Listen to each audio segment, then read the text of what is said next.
reacting to true story scary animations. Oh, we back at it again. I hope you guys are ready and I hope you got your blankets. But boy, you better get that out of here. Everybody, please just do me a favor and click the subscribe button. You got 5 seconds. Go, go, go. 5, 4, 3, 2, 1.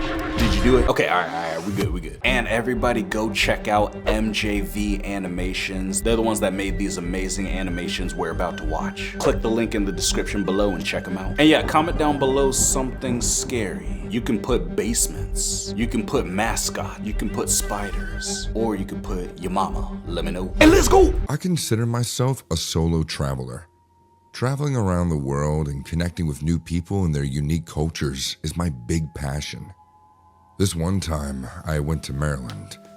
I was driving by this stranded highway on a rainy night when I saw a big signboard on the side of the road that said, "Welcome to Cottage City." I was glad that finally I would be able to find some shelter in the town. I drove into town and was passing by the houses when one house caught my attention. The house looked abandoned and had words spray painted on its walls.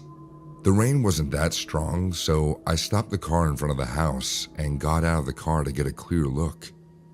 I turned on my flashlight and saw the words, "Stay away, evil, and don't come back," written all over the house. Lots of wooden crucifixes were also nailed to the house porch and gate. Thinking about what might possibly be wrong with the house, I looked at the upstairs window and saw a boy standing near it. The boy had a pale face with red puffy eyes, like he hasn't slept in years. His expressionless face kept staring at me. Ew. Hey, do you need help? The boy didn't answer back and just stood there. So I asked him again, "Hello, are you all right?" This time, the boy smiled a huge grin. Ah! Turning around, I saw a creepy-looking old man standing behind me with a lantern. His confused face hinted that he had no idea why I was standing in front of this abandoned house. "Oh, you scared me. Who are you?" "I'm a traveler. I'm looking for shelter for the night." But you can't stay at that house." Go to a hotel. "Oh, no. I wasn't planning that. Actually, I saw the boy in the window, hence." "Boy? What boy?" "The one who just smiled at me. Maybe he needs our help?" "There's no boy in that house. Ooh. You must have imagined it." "But I did see him. He was standing right there."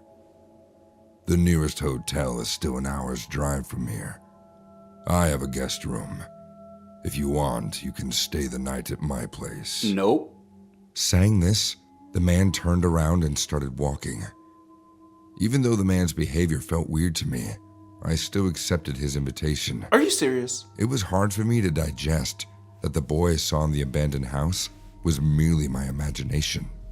I don't know why, but I felt the old man knew much more than he was telling me. You can't park in the middle of the street. His house looked so old from the inside, like he was living in ancient times. We sat near the fireplace and he offered me some wine. He looked at me and said, "There's no food in the house right now. Due to the bad weather, I couldn't go out for the last few days." "It's okay. I'm not that hungry." Awkward. I started rocking in his armchair.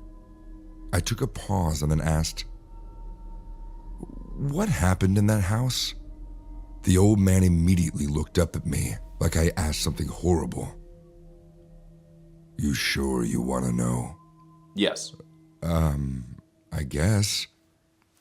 He looked at the flames of the burning firewood and started his story.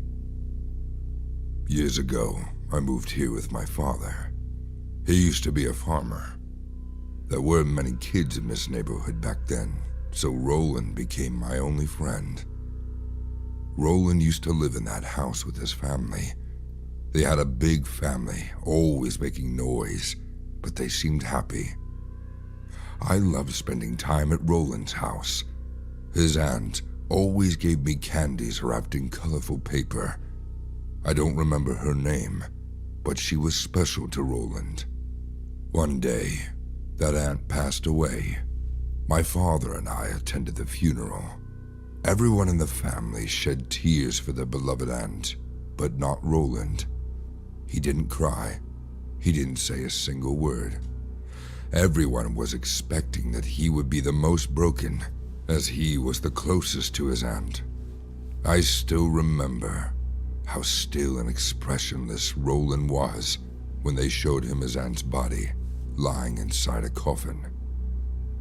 He changed from that day. He barely came out and always stayed in his room with his Ouija board. He had a Ouija board? Yes. He said his aunt taught him how to use it. Yeah. But soon after his aunt's demise, scary things started to happen in that house. The family began to hear strange dripping noises and scratching sounds from the inside. At first, Roland's mother believed that the noises were connected to the dead aunt. One time, Roland told me, "I can hear someone walking in my room at night." The next morning, his mother would find scratch marks on his mattress. Eventually, scratch marks also began appearing on Roland's body. Ew. Roland would wake up at night and scream in agony, sometimes even laughed like crazy. The heck? I remember what he said to me the last time I visited. What did he say? He said, "I can see them. They all just gather around my bed and stare at me with their hollow mouths opened in a silent scream." We all thought Roland was different. We all knew something was getting inside him, but no one could stop or help him. My family called upon priests to perform an exorcism. Father Raymond J. Bishop was one of those priests who performed the exorcism. The priests placed a crucifix under Roland's pillow to cast out the evil from the house, but his bed started to shake violently, and Roland's eyes rolled upside down. He growled like an animal, as if the crucifix was causing him terrible pain. Ugh. All the furniture started to fly around the room, and everyone left screaming in fear. Priests performed multiple exorcisms on young Roland. While the exorcisms were performed, Roland vomited, urinated, spit, Ugh. spoke in Latin. He also laughed in a deep, demonic voice.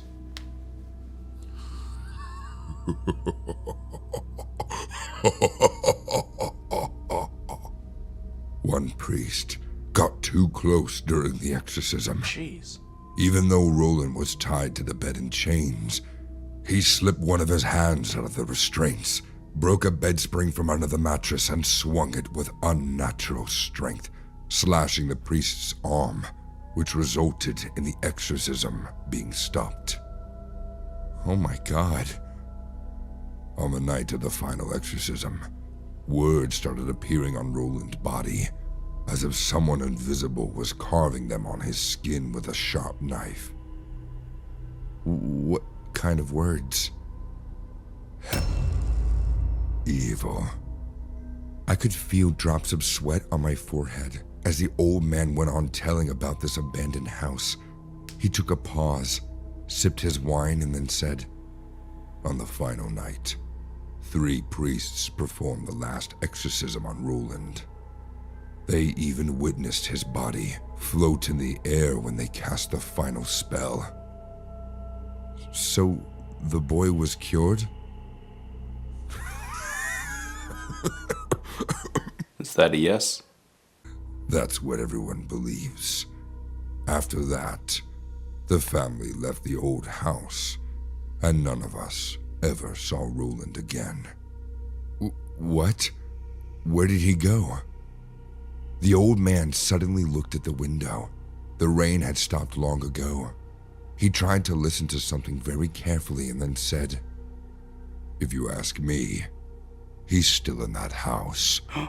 He never left because he was never cured." What do you mean? Didn't you say you saw a boy at the window who smiled at you? That was Roland? But if Roland was your childhood friend, then he should be your age. That boy was maybe 13 or 14 years old. Exactly. My hand started shaking. I could feel my body getting numb in fear. That's Roland. The old man got up and pointed towards the room under the stairs and said, "You can sleep there, but stay away from that exorcism house." He went upstairs with feeble footsteps. I went to bed that night. I couldn't sleep. I kept waiting for the first ray of sun to hit the room. It's been 3 years since I visited that place, but whenever I try to think about what exactly happened to Roland, I find myself lost in explanations. I don't know whether what that old man told me that night was true or not, but I'm sure the boy didn't make it out alive. What if he was just sick and everyone thought he was possessed by a demon? What if the exorcism went all wrong and he died that night? That explains why no one ever heard from him or his family, at least. It also explains seeing a 14-year-old boy in that abandoned house too, in the middle of the night. Believe it or not, I have a feeling Roland died a mysterious death, and the reason his soul still haunts the place is that the world doesn't know his real story yet. No! Roland! MJV Animations! Yeah, that's why you don't go visiting random houses, and especially if you see something in the window, leave! Old man sneaks up from behind you, leave! Get out of there! You have a car, just go! Go to a Walmart parking lot, sleep there in your car. You'd be better off doing that than sleeping in the old man's creepy house. But let's go ahead and check out another one. Let's go! I've been working as a nurse for almost 3 years now. I've seen patients brought into the hospital in horrible conditions. I've seen some of them survive and some who didn't make it. So I believe that these constant strikes of hard reality made me strong enough to tolerate any grotesque situation. But one particular incident proved me wrong. It was a Monday night. I had just finished assisting our trauma surgeon in operating on an 8-year-old boy who was brought with a massive head injury. The poor kid tried climbing a tree with his friends while playing in the park, and he accidentally slipped from a high branch. The kid got 4 stitches on his head. For ease of operation, we had to shave his head, and now with the stitches, he didn't look picture perfect. But being heavily sedated, the kid hardly woke up after the surgery. Upon instructions, I put him in his cabin, updated his med chart for the morning nurse, and was about to leave for home when I heard him mumbling something in his unconscious state. La la, dipsy. At first, I couldn't make out what he was saying, but then I heard him say it again. La la, why did you push me? The second time, I realized what he was saying. He was pushed by another kid? Oh my God. I quickly sat next to his bed and took my ear close to his mouth so I could hear his rantings more clearly. But then he stopped talking. As I laid my eyes on him, I found the kid staring right into my eyes. He was awake, and he was looking at me with an expressionless face. Being creeped out by this sudden incident, I fumbled. You're awake. How do you feel? Where are my parents? They aren't here right now. Did anyone push you?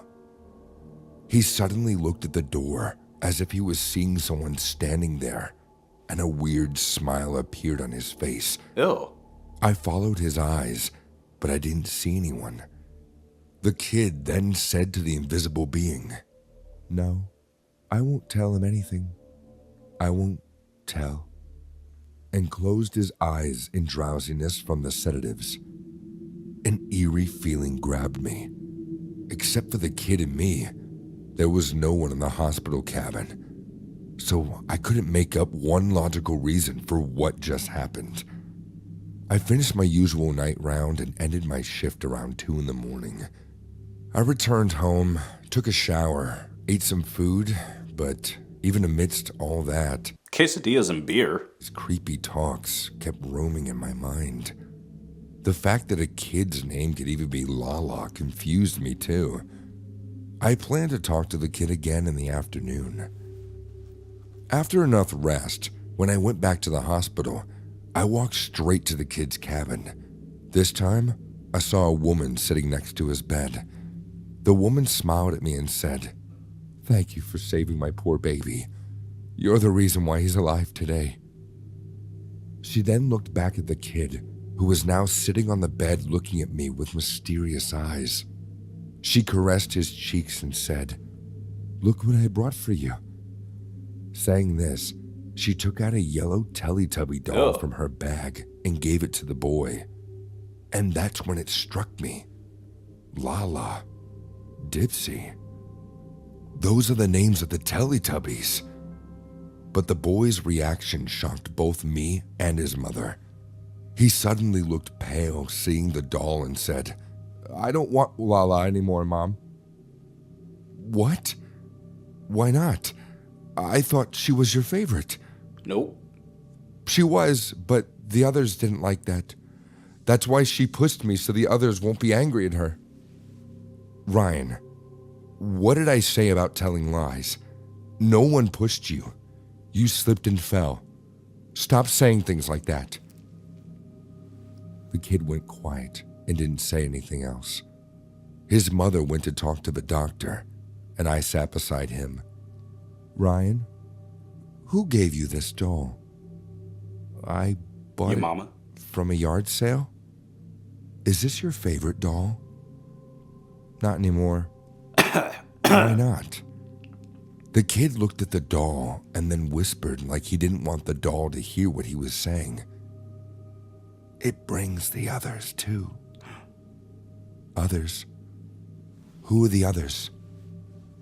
"The rest of the Teletubbies." Now, I know that kids have wild imaginations, but the fear in his eyes told me whatever Ryan was saying wasn't made up. I asked him again, "What happened yesterday?" The moment I asked him this question, a crow flew directly into the window behind his bed. The bird fell down, started flapping like crazy, Ew. and died. I called the cleaning guy to take the bird away, but something didn't seem right. I saw Ryan's face. He was looking at me with wide eyes. "They don't want me to tell you." "Tell me what, Ryan?" That you're too old for Teletubbies? "They don't want you here." Saying this, the kid laid on the bed, facing his back at me. Everything was so fishy about Ryan and his Teletubby doll, Lala. I took a good look at the doll and realized that its eyes were pretty odd. Ew. Instead of eyes, the doll had big black buttons, which made it look spooky. But then, my rational senses kicked in my head. Maybe Ryan's mother was right. Maybe I was thinking too much about this simple matter. It is very much possible that Ryan was making all this up. True. After all, he is just a kid. I updated his chart and went to check on the other patients. The entire evening, I worked tirelessly, and the thoughts of Ryan and his Teletubbies swept away from my mind. It was probably 9 p.m. that night. I was changing the saline of a patient Black when man. I heard a spine-chilling scream. I quickly ran towards the direction of the scream. I reached the corridor and stopped right outside Ryan's room. Another night nurse, Susie, was standing outside his room with a horrified face. Her fingers were pointing inside the cabin. As I took a look, my stomach dropped. Ryan's unconscious body was floating above the bed. I had never seen anything like that except in horror movies. What? This kid was floating in the air. His face was terrifying. His mouth was wide open, and his eyes were rolled into his head, revealing the whites of his eyes. Ryan, are you... Susie ran away screaming. Yeah, seriously. God help us, God help us. I stood there watching the unbelievable happen in front of my eyes. Suddenly, the lights of the entire hospital went out, and the moonlight from the window illuminated Ryan's cabin. And within the next few seconds, 4 gigantic Teletubbies surfaced from thin air, surrounding Ryan's floating body. The heck? They all were looking at me. They all had black buttons instead of eyes. I felt like I was about to piss my pants. Ew. I wanted to run away, but my legs wouldn't move. They were nailed to the ground by some unnatural force. All the giant Teletubbies started to grin at me, and then screamed in a demonic voice. Time for Teletubbies. Time for Teletubbies. Time for Teletubbies. Run, man! Then, huge lightning struck, Jeez. and Ryan's floating body fell onto the bed as if he was thrown from the air above. His pulse started to go off crazily. The doctors came rushing in. Ryan's body started to shake violently. He began frothing from his mouth. Ugh. We were clueless. Even the doctors couldn't say what exactly was happening to him. And then around 3 a.m., Ryan passed away. Dang. His parents were informed. Everyone concluded that the serious injury in his head made him go into a state of shock, and his heart somehow gave up. Susie and I never told anyone about seeing the poor kid's body floating in the air. His parents were left in tears with their beloved kid's death. Ryan's death remains a mystery to me to this day, but I took that creepy Teletubby doll and burnt it in the incinerator. I know no one will believe me, but I am certain that it's haunted. And it was him and his mates who were responsible for this kid's death. Maybe they always wanted to take the kid's soul away. That's why they pushed him the first time. But even though he was saved the first time, he couldn't be saved the second. I wished his mom listened to him and didn't bring that scary doll to the hospital. Maybe Ryan would have lived if she burnt it in the first place. No! Dang Teletubbies! I always knew they were evil. I think we learned a valuable lesson. Don't climb trees, otherwise the Teletubby might push you off. Woo! We'll be okay. We're not gonna have nightmares. We'll be good, guys. We'll be good. But if you enjoyed this video, then go ahead and smack that like button. And yeah, I'ma see ya in the next one.